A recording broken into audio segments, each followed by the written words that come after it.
नमस्कार दोस्तों, यूनिवर्सल गुरु क्लासेस के ऑफिशियल यूट्यूब चैनल पर आप सभी का स्वागत है। और आज की इस वीडियो के माध्यम से हम आपको कुछ नई जानकारी देना चाहते हैं।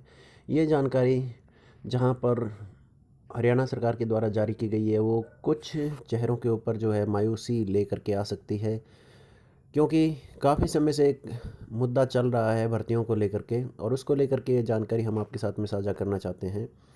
तो फ़िलहाल कई वैकेंसीज़ जो फिलअप हुई थी लास्ट ईयर और उससे पहले भी, तो उनको लेकर के ये जानकारी है जो हम आपके साथ में साझा कर रहे हैं। और ये जानकारी जुड़ी है ग्रुप डी के कैंडिडेट से रिलेटेड है, और उसको रिलेटेड हम इसके अंदर बात करेंगे और कुछ चीज़ें जो आपको समझाने का प्रयास करेंगे। तो आइए देखते हैं क्या है वो बात कि अभी फ़िलहाल हरियाणा सरकार के द्वारा एक नोटिस जारी किया गया है, और पंजाब और हरियाणा हाई कोर्ट है उसकी डबल बेंच के द्वारा एक नोटिस जारी किया गया है जो ग्रुप डी के कैंडिडेट्स को लेकर के है। तो आइए देखते हैं वो क्या नोटिस है। दरअसल इस नोटिस के द्वारा जो हाईकोर्ट की डबल बेंच है उसने हरियाणा सरकार को ये आदेश दिया है कि जो स्पोर्ट्स कोटा है हरियाणा ग्रुप डी का, जो 2018 के अंदर भर्ती हुई थी, उसके अंदर स्पोर्ट्स कोटे में जो अलग अलग ग्रुप डी कर्मचारी भर्ती हुए थे, तो उनमें से 1518 जो ग्रुप डी के कर्मचारी हैं उनको कहा जा रहा है कि 25 दिसंबर के बाद में उनको नौकरी से बर्खास्त किया जाएगा। और ऐसा क्यों है, किस लिए है और क्या ये केस था, इसके बारे में हम जानकारी आपको दे देते हैं कि पहले जब हरियाणा सरकार ने जो स्पोर्ट्स ग्रेडेशन पॉलिसी थी 1993 के अकॉर्डिंग, उसके अकॉर्डिंग जो चल रहे थे कर्मचारियों के स्पोर्ट्स सर्टिफिकेट थे वो चल रहे थे, लेकिन बाद में हरियाणा सरकार ने इस स्पोर्ट्स कोटे को खारिज किया और एक मई 2018 के अंदर जो नया स्पोर्ट्स कोटा नई खेल नीति है उसके तहत ये सर्टिफिकेट मांगे थे। यानी पुरानी जो 1993 की खेल नीति थी उसके अकॉर्डिंग जो खिलाड़ियों ने ग्रेडेशन सर्टिफिकेट दिए थे और अपने ग्रुप डी की नौकरी को ज्वाइन किया था, उसके बाद में जो मई 2018 के अंदर जारी की गई थी स्पोर्ट्स पॉलिसी, उसके अनुसार हरियाणा सरकार ने कहा था कि नए कैंडिडेट्स को तभी जॉब पे रखा जाएगा जब उनके पास में नई खेल नीति 2018 जो कि 25 मई 2018 को जारी की गई थी उसके अकॉर्डिंग खेल सर्टिफिकेट उनके पास में स्पोर्ट्स ग्रेडेशन सर्टिफिकेट हो। तो अब उसके लिए जो है जो अभ्यर्थी थे वो एक बार सिंगल बेंच के अंदर गए थे हाई कोर्ट में, जिसमें उन्हें लाभ मिला था और हाई कोर्ट की सिंगल बेंच ने उनके पक्ष में फैसला दिया था। लेकिन बाद में ये केस चला गया था हाई कोर्ट की डबल बेंच में, और डबल बेंच में जाने के बाद में फिर से क्या हुआ कि ये सरकार के पक्ष में फ़ैसला आया और नई स्पोर्ट्स ग्रेडेशन सर्टिफिकेट पॉलिसी जो है उसी के अकॉर्डिंग कहा गया कि अब जो सर्टिफिकेट्स हैं वो उसी के अकॉर्डिंग मान्य होंगे, नई खेल नीति 2018 के अकॉर्डिंग।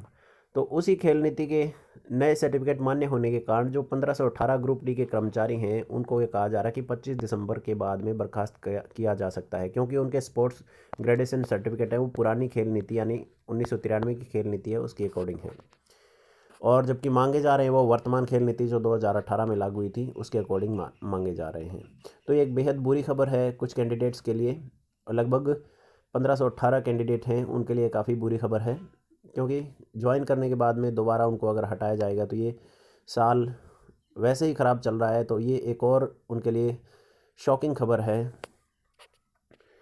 तो आइए हम देखते हैं, एक बार फिर से देख लेते हैं कि नई खेल नीति क्या है और किस वजह से इन कैंडिडेट्स को बर्खास्त किया जा रहा है और क्यों किया जा रहा है, और नई सर्टिफिकेट पॉलिसी है, नई स्पोर्ट्स ग्रेडेशन सर्टिफिकेट पॉलिसी है वो क्या है उसको देख लेते हैं हम एक बार। देखिए ये है वो नई स्पोर्ट्स ग्रेडेशन सर्टिफिकेट पॉलिसी का नोटिस, जिसके अकॉर्डिंग ये अलग अलग विषय दर्शाए गए हैं, और आप देख सकते हो ये मई 2018 को जारी किया गया था। और एलिजिबल स्पोर्ट्स पर्सन यानी स्पोर्ट्स पॉलिसी है और उनके स्पोर्ट्स पर्सन जो खिलाड़ी हैं उनके लिए जारी किया गया था कि किस प्रकार से उनको स्पोर्ट्स ग्रेडेशन सर्टिफिकेट है वो दिए जा सके हैं, और कौन सी अथॉरिटी है जो जारी कर सकती है उनके लिए स्पोर्ट्स ग्रेडेशन सर्टिफिकेट। तो इसके अंदर मेंशन किया गया है विशेष तौर पर, आप देख सकते हो कि कौन सी अथॉरिटी है जो सर्टिफिकेट जारी करेगी। ग्रेड ए और ग्रेड बी के जो स्पोर्ट्स सर्टिफिकेट हैं उनके लिए सभी प्रकार की पोस्ट जो हैं, और ग्रुप ए की जो पोस्ट है उनको छोड़ करके सभी प्रकार की जो पोस्ट है ए और बी के सर्टिफिकेट वो दिए जा सकते हैं। वो director sports and district sports and youth affairs officer उनको जारी कर सकते हैं ये, जबकि ग्रेड सी और ग्रेड डी के सर्टिफिकेट हैं वो district sports and youth affair officer जारी कर सकते हैं। ठीक है। तो यहाँ पर ए और बी ग्रुप की जो पोस्ट को छोड़ करके और यहाँ पर डी वाला सर्टिफिकेट है वो केवल ग्रुप डी की पोस्ट के लिए जारी हो सकता है district sports and youth affair officer के द्वारा। इनके अतिरिक्त कोई और अधिकारी है ये जारी नहीं कर सकता, ऐसा इस नोटिस के अंदर कहा गया है। यानी जो ऑथराइज्ड अधिकारी हैं उनके अलावा कोई और अगर जारी करता है तो ये बात इसमें लिखी गई है कि लोअर ऑफिशियल के द्वारा जारी किया गया इनवैलिड होगा। तो यहाँ पर ये भी ध्यान रखने योग्य बात है कि कुछ एक लोग ऐसे थे जिन्होंने फर्जी तरीके से ये प्रमाण पत्र बनवाए थे और फर्जी तरीके से प्रमाण पत्र हासिल किए थे बिना किसी खेल गतिविधि में भाग लेने के कारण। तो उनकी वजह से ज़्यादा समस्या हो रही है आजकल भर्तियों के अंदर, क्योंकि फर्जीवाड़ा बहुत चल रहा है। और ऐसे में जब डॉक्यूमेंट्स वेरिफिकेशन होता है, दोबारा उनकी जांच होती है, तब ऐसी चीज़ें निकल के आती हैं और जिससे बाकी के लोगों को भी काफ़ी ज़्यादा हानि सहनी पड़ती है, नुकसान सहना पड़ता है। अब इसके अंदर एलिजिबिलिटी क्राइटेरिया दिखाए गए हैं इस नोटिस के अंदर कि क्या एलिजिबिलिटी होनी चाहिए कि स्पोर्ट्स पर्सन है वो हरियाणा स्टेट के लिए या नेशनल लेवल पर खेला हो, इसके अलावा क्या है डोमिसाइल हरियाणा का हो और किसी दूसरे स्टेट या यूटी को ना रिप्रेजेंट करता हो। तो ये इसमें एलिजिबिलिटी क्राइटेरिया। इसके बाद अगर हम देखें स्पोर्ट्स डिसिप्लिन कवर्ड, कौन कौन से स्पोर्ट्स हैं वो इसके अंदर कवर हैं, क्या क्या हैं, तो वो हम देख सकते हैं इसके अंदर वो दे रखे हैं नोटिस के अंदर। ऑफिशियल नोटिस आप देखोगे तो वो मिल जाएगा आपको साइट पर, नई स्पोर्ट्स ग्रेडेशन पॉलिसी के तहत।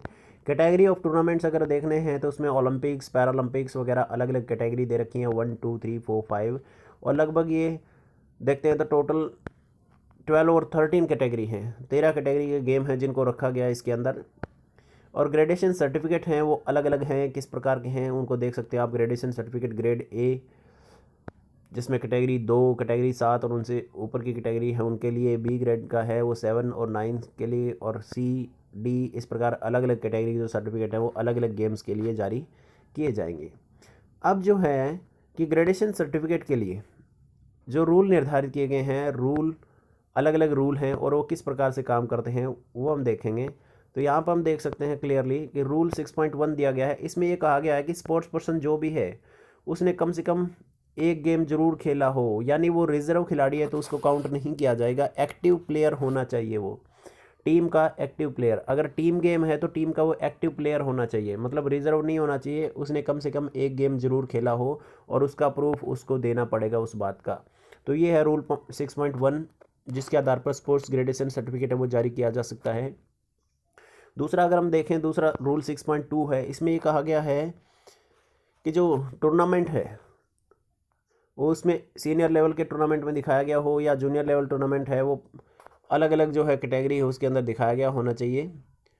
तो ये कैटेगरीज जो दी गई हैं उनके अंदर ये रिकॉर्ड होना चाहिए मेंटेन, तभी ये उसको स्पोर्ट्स ग्रेडेशन सर्टिफिकेट दिया जा सकता है।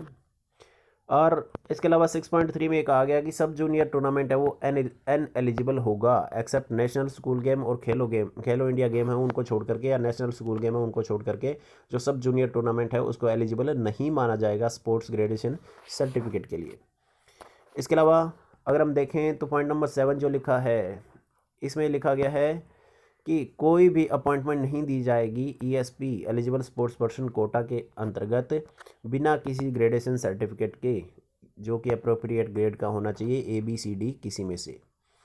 ठीक है, तो ये कुछ क्राइटेरिया हैं नई स्पोर्ट्स ग्रेडेशन पॉलिसी के जो जारी किए गए थे मई 2018 के अंदर। और ये नई स्पोर्ट्स ग्रेडेशन पॉलिसी है जिसको लेकर के इतना हंगामा मचा हुआ है।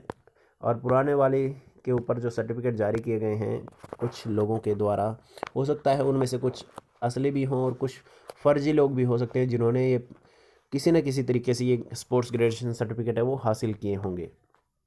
तो इसी के लेकर के सारा झगड़ा है। और बात वही है कि एक मछली वो सारे तालाब को गंदा कर देती है। तो उसी के कारण इन जॉब के अंदर, इन वैकेंसीज़ के अंदर और इन भर्तियों के अंदर बार बार ये गड़बड़ियाँ हैं उत्पन्न हो रही हैं।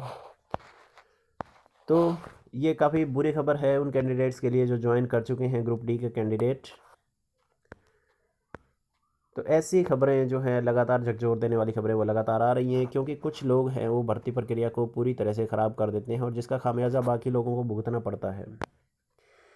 तो रिक्वेस्ट है आपसे कि ऐसे लोगों को बढ़ावा ना दें और ना इस तरह की गतिविधियाँ करें ताकि जो एलिजिबल कैंडिडेट हैं उनको नुकसान ना हो। तो ऐसी और जानकारियों के लिए आप बने रहिए हमारे साथ। तब तक के लिए थैंक यू। जय हिंद।